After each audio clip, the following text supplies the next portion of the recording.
During the Progressive Era, there were many types of reforms advocated for. However, none could compare to Prohibition, where the manufacturing and sale of alcohol was banned by the 18th Amendment in 1919, just after World War I ended, which was followed by the Volstead Act. Hi, I'm Bill Yellow. Welcome to History on a Budget. So how did Prohibition start? Well, it all stemmed from Christian women wanting their husbands to stop drinking, because they all wasted their money. Many factory owners also supported this idea, as they're losing lots of money caused by workers being inebriate during the work time. Other small groups such as the Washingtonians and the Millerites, which you learn about in our temperance video down in the description, also supported Prohibition. Lyman Beecher published a book in 1826 called 6 Sermons on Intemperance.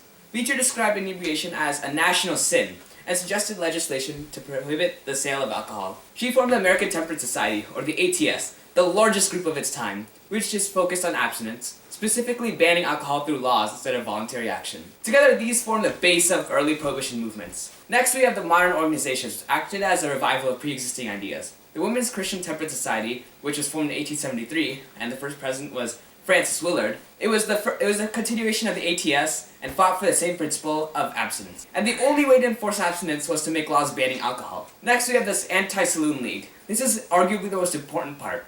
The ASL started in Central Ohio and used their nonpartisan stance to unite both parties. They pushed for an amendment for prohibition, and instead of trying to change society, many states had already implemented laws banning alcohol even before the 8th Amendment. Next, World War I. Congress passed the Wartime Prohibition Act, prior to Prohibition, which banned the sale of liquor with an alcohol content higher than 1.28%, in order to save grain for the war efforts. This act laid the groundwork for the 18th Amendment. Now let's throw in a splash of xenophobia.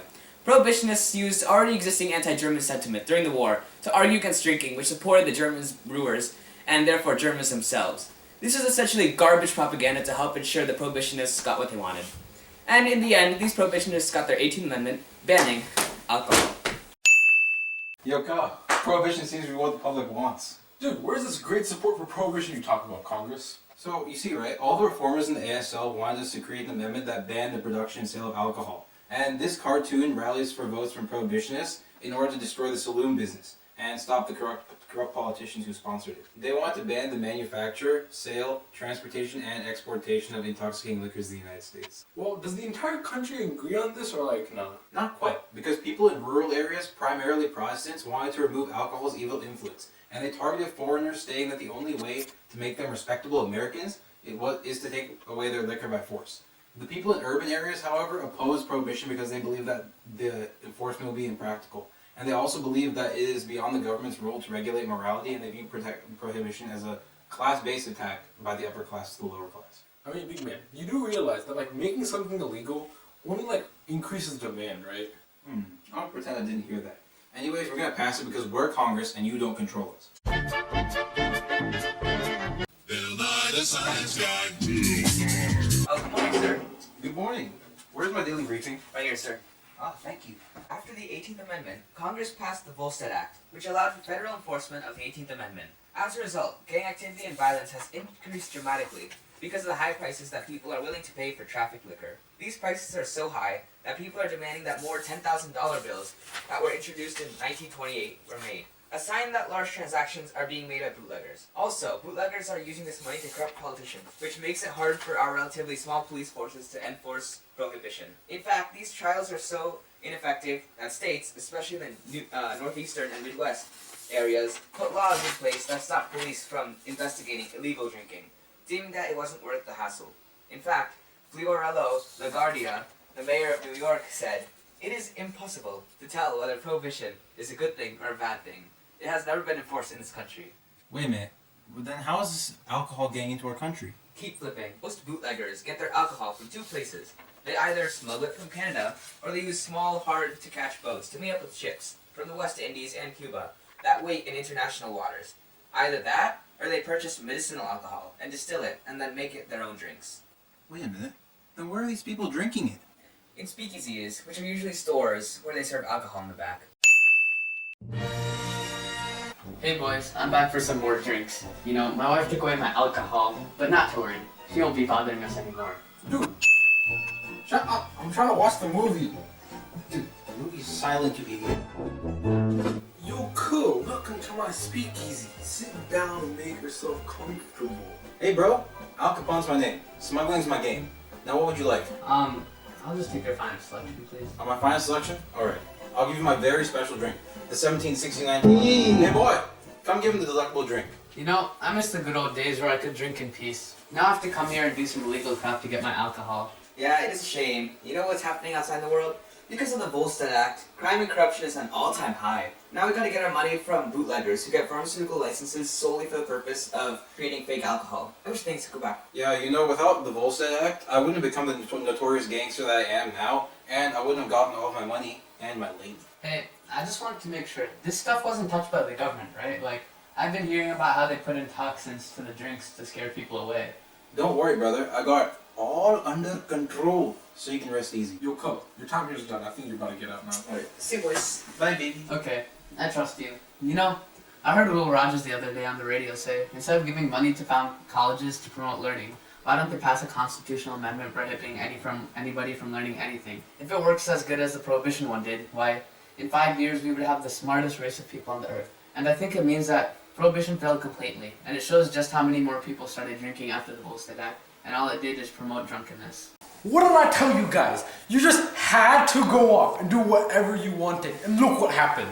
Congress, I tried to veto this, but you know, you and your massive superiority just decided to override me, and look how it turned out. We have over 10,000 deaths from just alcohol poisoning. Why are you even here? Your presidency ended years ago. But that doesn't matter. Franklin Delano Roosevelt is president now. But yeah, I see that everything went wrong. We banned alcohol, so illegal smuggling rates grew higher, and crime became a lot bigger and people got hurt. And as my main man Mark Twain said, Prohibition only drives drunkenness behind closed doors and into dark places, and does not cure it or even diminish it. Mark Twain said this in response to the ensuing crime and corruption that was clearly visible during the time of Prohibition. Because the Volstead Act only applied to the manufacturing and selling of alcohol and not the consumption of it, there were many ways for people to get their hands on alcohol illegally. Famous gangsters such as Al Capone became very rich from this practice, and corruption on the federal level was at an all-time high.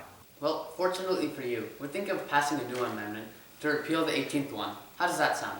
Alright, Cub, that sounds good, but just so you know, you brought complete doomsday to our country.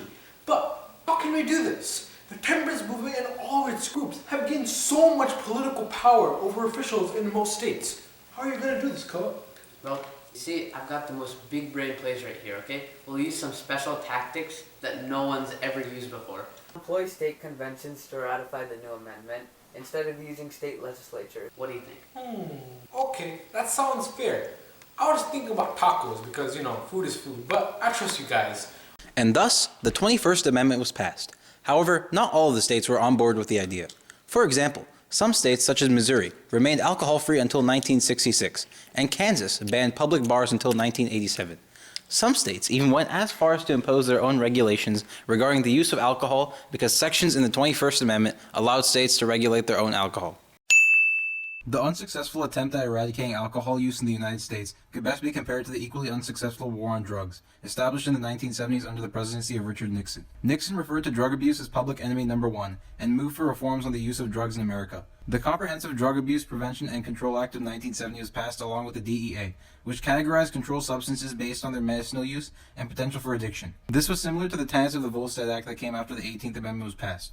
Both events were unsuccessful. Public disapproval and increased crime rates were only exacerbated by the fact that alcohol use increased during Prohibition. Furthermore, the domestic war on drugs contributed to an increase in drug overdoses and fostered the creation of powerful and dangerous drug cartels. Internationally, drug prohibition undermines the goals of the war on terror by introducing the issue of drug trafficking across various borders. Opioid epidemics and drug abuse deaths have skyrocketed in the past few years as a result of neglect in tackling the issue, comparable to the numerous killings that occurred in the early 20th century with the formation of mobs and gangs. To summarize, reforms are made for both alcohol and drug prohibition, however both have backfired and had severe consequences on society as we know it today.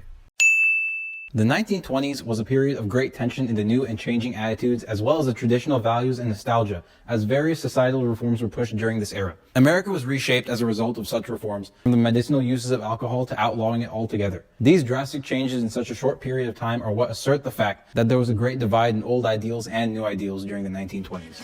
Understand, never gonna give you up, never gonna let you